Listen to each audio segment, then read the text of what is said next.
Buenas noches. El tema de la urbanidad de nuestra ciudad es un tema muy profundo y quizás los últimos 30, 40 años ha estado marcado por la improvisación. Solamente que uno recuerde los viejos de la Junta del Anto, pensar hacia el futuro y generar una planificación de la ciudad. Por lo tanto, hoy vivimos hace bastante tiempo este desorden urbano que podrían llamar mucho y de hecho estamos de nuevo tratando el plan regulador precisamente porque nuestra ciudad vive en cierto caos de la urbanidad. Para hablar sobre este tema y otros derivados, hemos invitado al arquitecto Richard Araneda, con quien queremos abordar este tema, porque además ha estado muy preocupado de reorganizar a sus colegas arquitectos y plantearles sobre este tema y también sobre la parte gremial. Buenas noches, ¿cómo está? Hola, ¿qué tal, Udo? Muchísimas gracias por la invitación. Y bueno, siempre cuando tenemos este tipo de ventana, tribuna, yo soy el primero en venir porque en realidad es función casi social de nuestro oficio como arquitecto poder difundir la forma de cómo nosotros nos planteamos frente a los problemas que hoy en día tiene la ciudad. Tú muy bien lo tocaste, hay algo que ya nuestra ciudad está quedando obsoleta en algunos aspectos urbanísticos. Primero que nada, ¿cómo está este tema de la organización de los arquitectos? Que el colegio no funcionaba bien, ahí los arquitectos jóvenes hay que están dando la pelea por explotar el gremialismo ahí en los arquitectos. ¿Cómo va eso? Nosotros, básicamente ya la agrupación está consolidada. Hemos tenido ahí algunos detalles que cumplir respecto de la inscripción en ese sentido que nos va a dar la personalidad jurídica. Pero lo bueno de todo esto es que se ha producido el reencantamiento por parte de la nueva camada de colegas jóvenes que han llegado a la ciudad. Cabe recordar que aquí en la ciudad tenemos aproximadamente 70 arquitectos, que es un número bastante considerable para una ciudad tan pequeña. Nosotros tenemos 180.000 habitantes aproximadamente.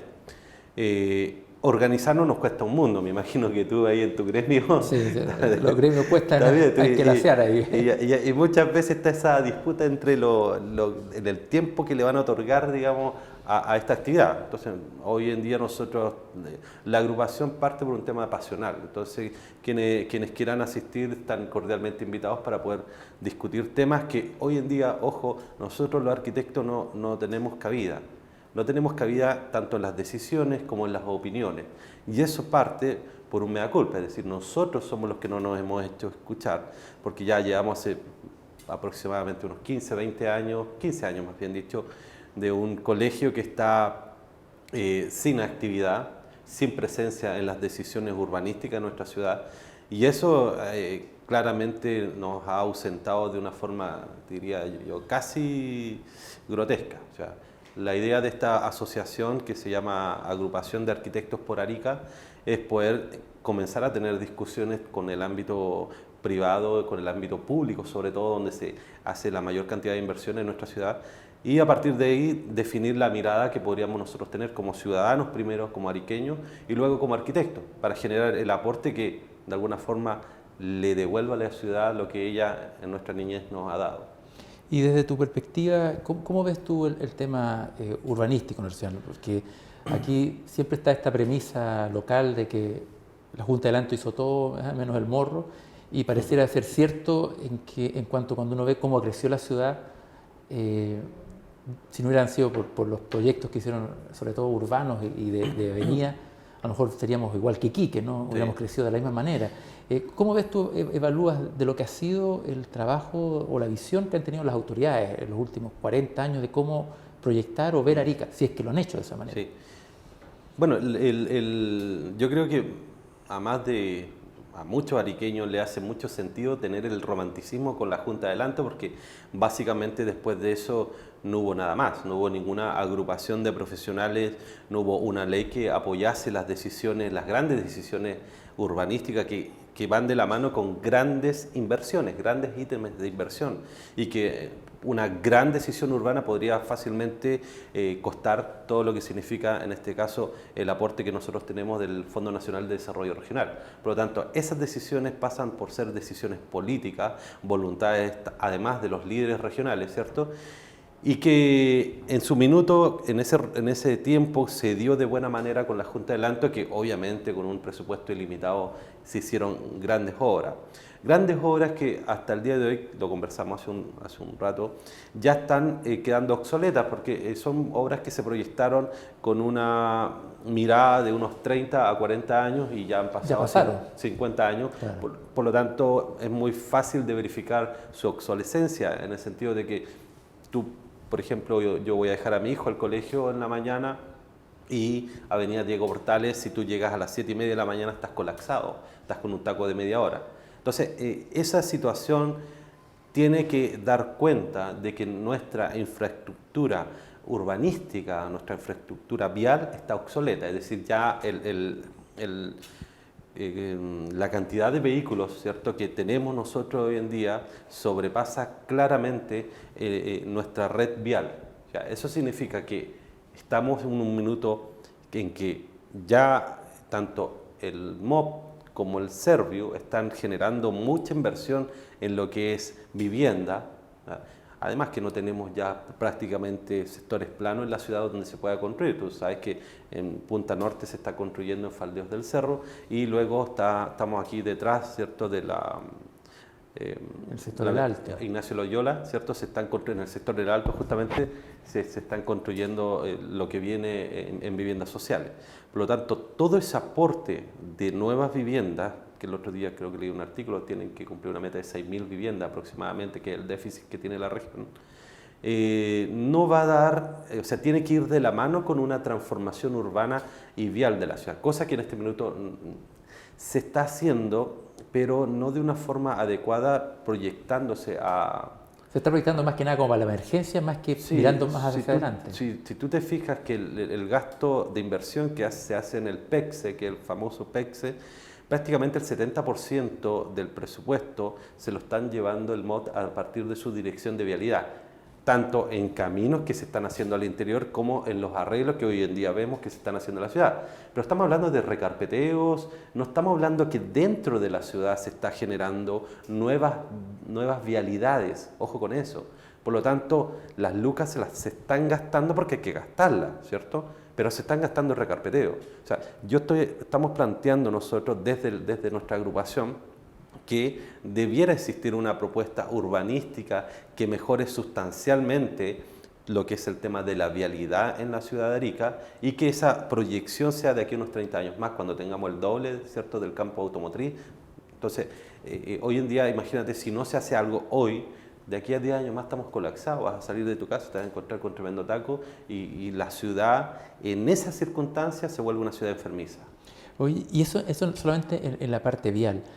Otra cosa que también hicieron los viejos de la Junta del Anto, bueno, en ese tiempo eran muy jóvenes, ahora somos viejos con la distancia, ¿no? Pero fue también jugársela por un estilo arquitectónico. Puede haber sido muy cuestionado y todo, pero ellos se la jugaron por el modernismo en su minuto, sí, ¿cierto? Totalmente. Y hasta el día de hoy llegan gente, arquitectos sobre todo, y dicen, ¿y qué pasa acá en Arica que hay estas cosas tan raras, ¿no? Sí. ¿Y tú ves también que en esta proyección hacia futuro o las autoridades tampoco han estado buscando una identidad arquitectónica también, urbanística para nuestra región? Mira, es muy interesante lo que tú tocas, Udo, porque cuando nosotros de alguna forma estamos hablando de identidad, tiene que ver de la mano mucho con el turismo. En ese sentido, hay una experiencia que, bueno, ahí yo hago una crítica muchas veces, tanto los concejales, ¿cierto?, los consejeros regionales y los concejales, cuando salen a experiencias en otros lugares, finalmente la experiencia queda de vuelta en cuatro paredes y no se discute.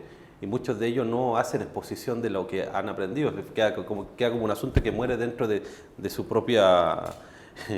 Se queda con los viáticos. Se queda, claro. Entonces, yo no he visto jamás, porque muchos tanto en consejeros municipales, concejales y consejeros han ido a experiencias que son del corte urbanístico, o sea, son experiencias netamente técnicas.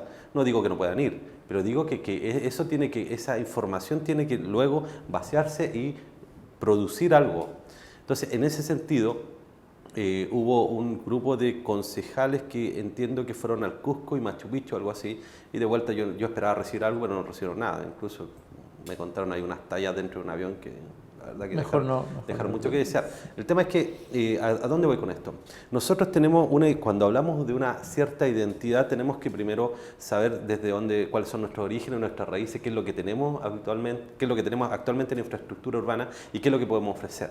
En ese sentido, Cusco, voy a dar ese ejemplo, hizo ellos tienen un turismo que es a nivel mundial, donde el tren que parte a, por ejemplo, las ruinas de Machu Picchu, Aguascalientes, que parte a las 1:57 de la tarde, parte a las 1:57 de la tarde, o sea, con reloj en mano y parte esa hora. Entonces, están en un estándar de turismo que nosotros estamos a años luz, o sea, no podemos sí llegar a tener esa aspiración, pero al margen de ese tema logístico que ellos manejan muy bien, está la parte de la identidad.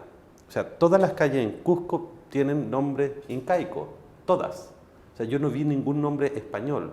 Nosotros aquí, en nuestra región, tenemos mucha influencia aymara, por cierto, y tenemos además muchos nombres aymara. Yo me imagino que las grandes avenidas de nuestra ciudad o las calles principales de la ciudad pueden perfectamente tener estos nombres. ¿Ah?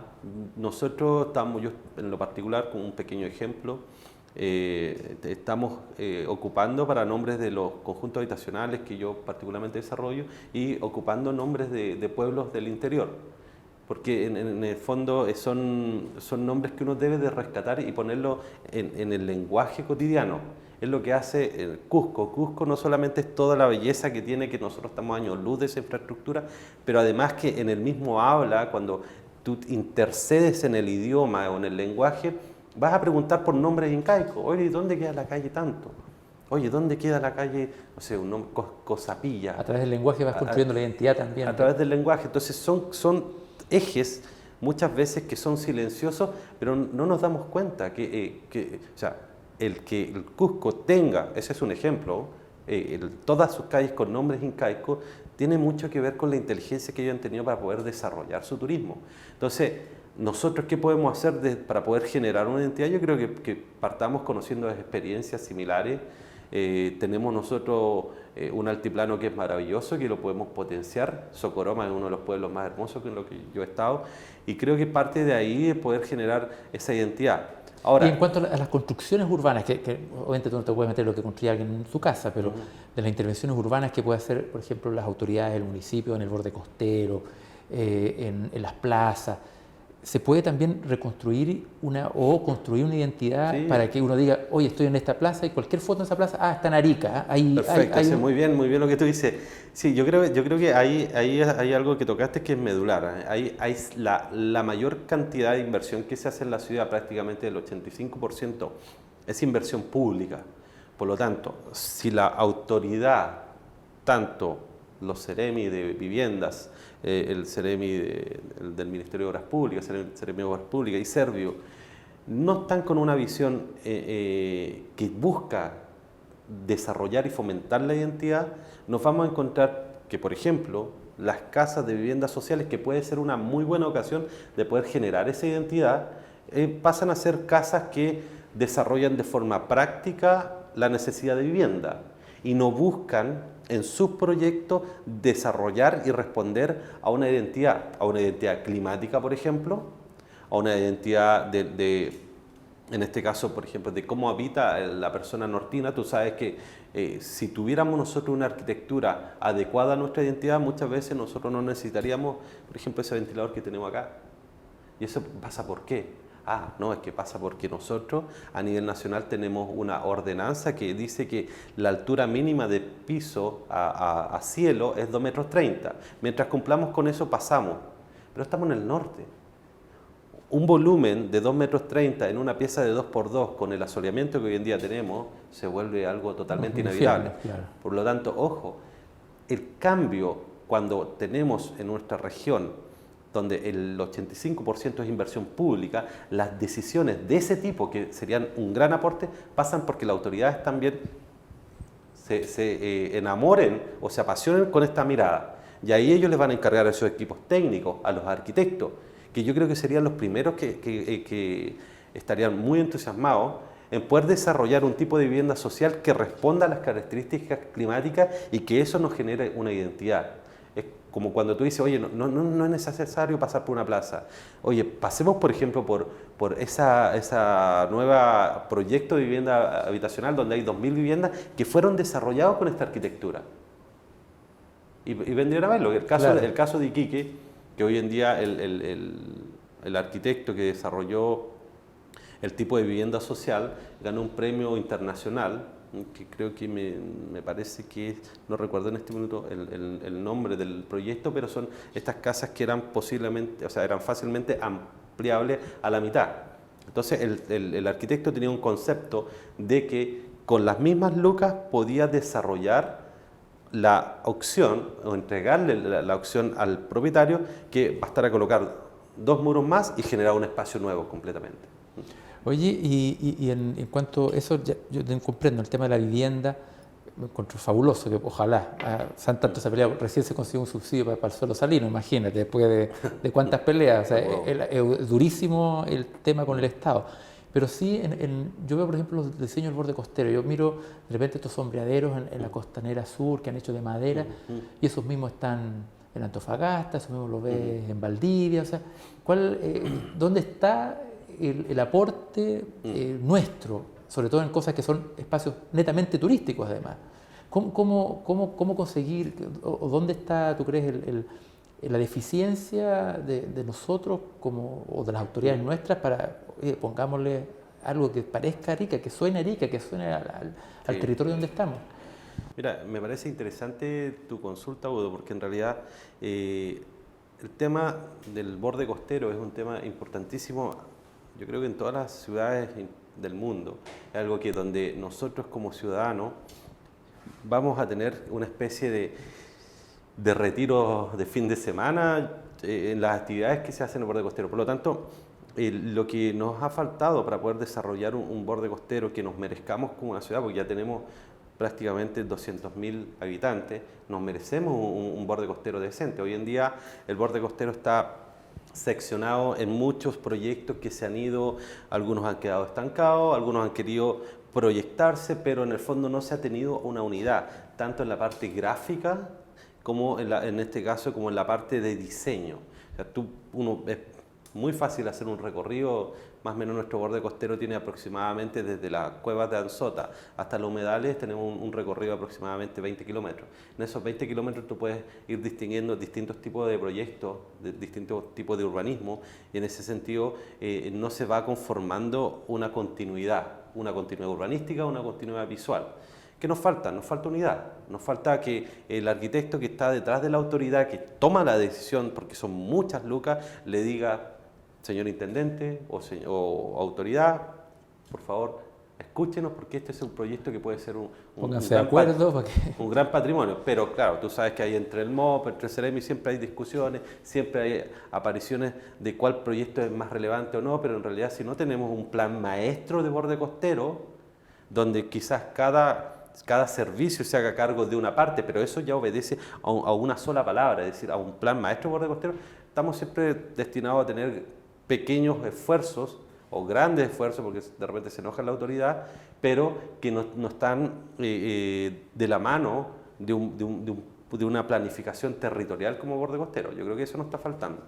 Oye, Richard, te quiero cambiar de tema. Tú el año pasado estuviste denunciando ciertas prácticas irregulares en los valles, en la venta de predios agrícolas, o entre comillas venta de predios agrícolas para vivienda. Cuéntanos, ¿en qué culminó ese episodio? Porque me acuerdo que eran personas que dividían terrenos agrícolas, las loteaban entre comillas, pero legalmente no se podían lotear. Sí, mira, bueno, a partir de esta especie de denuncia que hicimos tanto en los medios locales, incluso en la radio, en el cual fuimos gentilmente invitados por tu persona, la Seremi de Agricultura desarrolló un seminario explicando cuáles eran las atribuciones que tenían las acciones y derechos.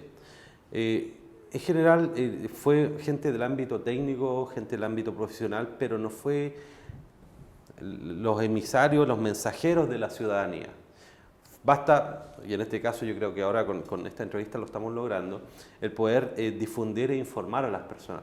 Porque si bien es cierto, el loteo tiene dos cosas que son aberrantes. Estamos hablando de los loteos irregulares. Primero, el daño personal que se le causa a la persona, en el sentido de la inversión que ellos tienen que tener, pensando en que en una pequeña porción de terreno pueden ellos desarrollar una vivienda, cuando legalmente no lo pueden hacer.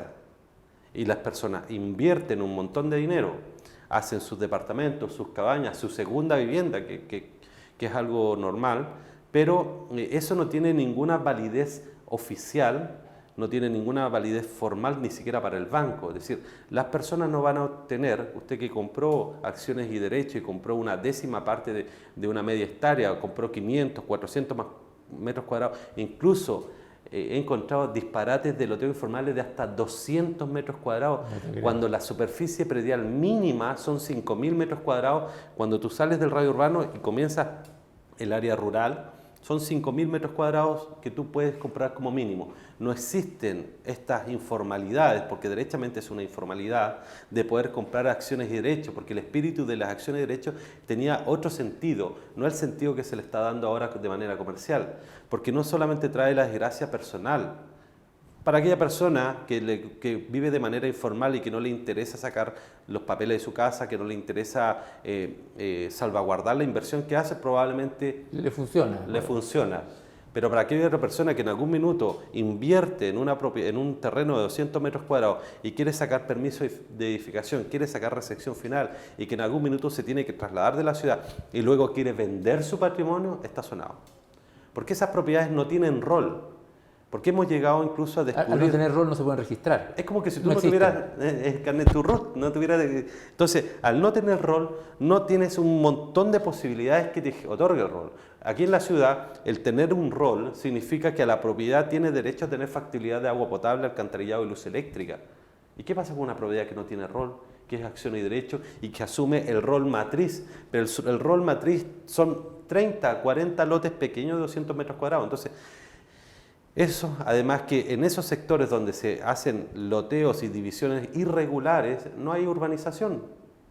Y no puede haber, pues si no tienen permiso. Entonces, lamentablemente, la dirección de obra no tiene cómo frenar esto. O sea, tiene, pero está muy limitado para poder frenar esto, porque la dirección de obra, por voz de la directora anterior, decía que no iban a otorgar números municipales a las propiedades. Me parece muy bien. Porque mientras no esté subdividido de manera legal y esté inscrita la subdivisión, no puede obtener número municipal. Entonces, en ese sentido, se está haciendo un daño. Ahora, ¿cuál es el daño mayor? Primero, se están devastando áreas que son destinadas a sector agrícola en el Valle de Azapa. Es decir, luego, cuando mi hijo tenga 15 años y yo quiero ir a pasear al valle, me voy a encontrar con el valle en el kilómetro 12. Recién ahí va a empezar el valle, porque toda esta depredación del valle por causa de personas inescrupulosas que han visto su enriquecimiento de su bolsillo en desmedro primero de la calidad de vida del valle. Y lamentablemente hay algunos agricultores que han cedido y que han vendido esta área para que estos señores que compran a 80 y 60 millones de pesos las medias hectáreas, las subdivide en 20 y vende cada pedacito en 15, 14 millones de pesos. Imagínate, multiplícalo. O sea, el negocio redondo. ¿Pero en base a qué? A vender mentiras, porque señora, usted que quiere comprar una acción de derecho, no lo compre, porque nunca va a tener rol, nunca va a tener número municipal. Usted va a querer hacer su casa, no va a tener permiso de edificación y mucho menos recepción final. Su inversión no va a valer nada. Y eso, vaya esto incluso a Servicio de Impuesto Interno y consulte, no va a tener ni siquiera destino habitacional, es decir, está solamente con destino agrícola. O sea, acá hay un engaño tremendo y yo creo que muchas personas, lamentablemente, cayeron en este tipo de situaciones y por no estar informados. Entonces agradezco igual a ti, Udo, porque nos da esta vitrina para poder informar a la ciudadanía y que de una buena vez se acabe por todo. Incluso en Facebook aparecen hasta el día de hoy ofreciendo y con asesoría legal. Entonces como que le dan esa apariencia de formalidad, pero no lo es. Es cosa que una persona vaya, averigüe en dirección de obra, vaya al Servicio Agrícola y Ganadero y vea cuáles son los pros y los contras de comprar acciones de derecho, vaya al Servicio de Impuesto Interno. El Servicio de Impuesto Interno le dice, señora, ¿sabe qué? Esto no funciona así. Richard, te quiero agradecer que hayas venido esta noche y bueno, quedan unos temas pendientes que seguramente vamos a hablar en una próxima oportunidad y ojalá te siga yendo bien ahí con la agrupación de arquitectos, porque son igual una herramienta súper importante de su profesión para ayudar al desarrollo de nuestra región. Muy bien, Udo, muchísimas gracias por la oportunidad que nos da a nosotros como gremio de poder presentarnos ante la comunidad. Estamos trabajando para poder ya ser parte de las decisiones, eso es la idea, ¿cierto? Y bueno, otra vez más felicitar al canal porque en realidad a mí me gusta mucho cuando me encuentro con este tipo de iniciativas de gente ariqueña que quiere sacar adelante la ciudad, y este tipo de proyectos son proyectos tremendamente vitales para que dejemos de ser una ciudad que muchas veces hay tanto desinterés, incluso por parte de los ciudadanos, sabiendo que hay muchos guerreros como tú que están aquí adelante, ¿cierto?, al pie del cañón, del Morro de Arica, y sacar adelante, digamos, la ciudad. Te agradezco por la invitación y estamos dispuestos a otra próxima oportunidad. Gracias a ti. Y después de una pausa comercial seguimos con más Notivisión.